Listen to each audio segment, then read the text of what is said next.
Rhea stood firm despite the pressure surrounding her.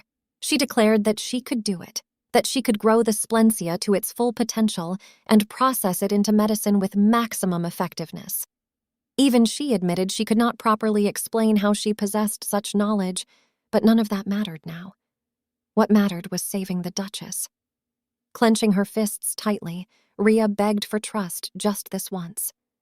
The Duke fell silent. For a long moment he closed his eyes and thought carefully. Then, at last, he made his decision. He declared that he would trust her, because he was certain his wife would have done the same. Relief washed over Rhea immediately. She thanked him with determination burning in her eyes, silently vowing that she would repay that trust no matter what. From that moment on, she devoted herself entirely to creating the antidote. The room became a flurry of movement as Rhea worked nonstop. She urgently called for more sealant roots, and the doctor quickly responded, asking if there was anything else she needed. But Rhea shook her head, saying that was enough for now.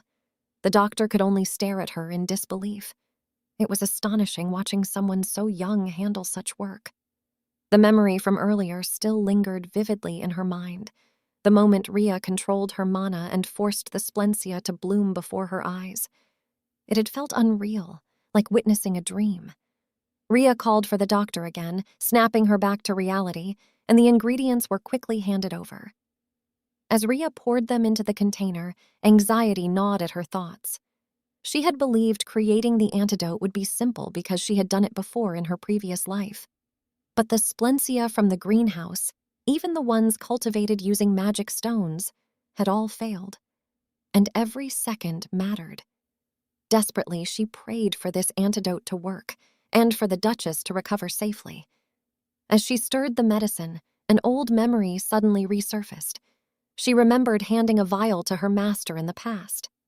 Then came another painful image, the same medicine discarded, shattered inside a trash bin. The memory shook her deeply. By the time she returned to the present, the doctor had already called her name several times. Rhea looked down in alarm and realized she had nearly dropped the medicine in her hands. The doctor immediately noticed her exhaustion. After days without proper sleep and constant mana usage, her body had clearly reached its limit. She advised Rhea to rest, explaining that the antidote would take several hours before any results could be seen.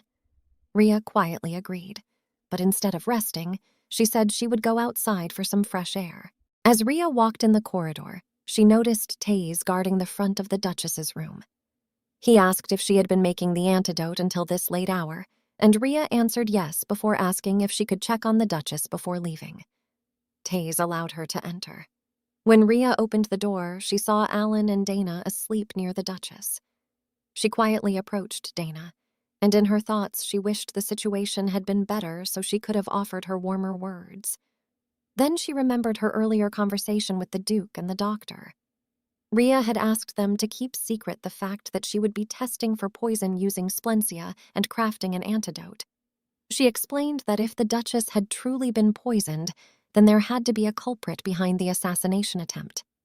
If rumors about the antidote spread, there was no telling how the culprit might react. They could grow anxious and suddenly take action. The Duke had suggested that making the culprit anxious enough to move on their own might be more certain, but Rhea disagreed. She explained that if the culprit still chose not to move, they would gain nothing. Since no one could even tell when the Duchess had first been exposed to the poison, the culprit had to be someone extremely cautious and careful. Rather than hoping they would make another move, it would be better to let them lower their guard. Back in the present, Rhea wondered if Dana and Alan would feel hurt if they learned she had kept this secret from them. After quietly leaving the room and closing the door, Rhea continued walking through the corridor. In her mind, she told herself that it could not be helped. The fastest way to make the two of them happy again would be to finish making the antidote. Rhea noticed a shadow at the corner of the corridor.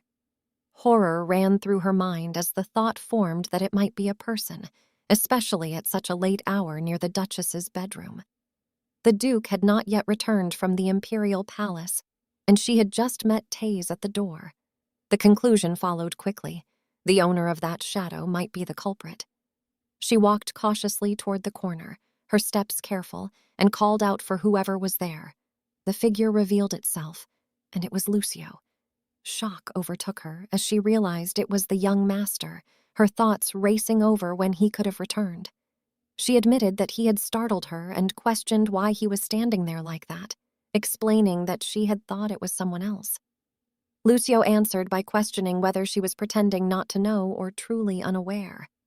With a serious expression, he reached out and lifted her chin. Ria was left shocked. His hand then moved to touch her face. She became startled and speechless. Lucio then questioned whether she even slept while working. Hi, this is Winter. Thanks so much for watching. If you enjoyed this story, don't forget to like the video and subscribe to Winter Manhwa for more exciting recaps every week. Your support means the world. See you in the next one.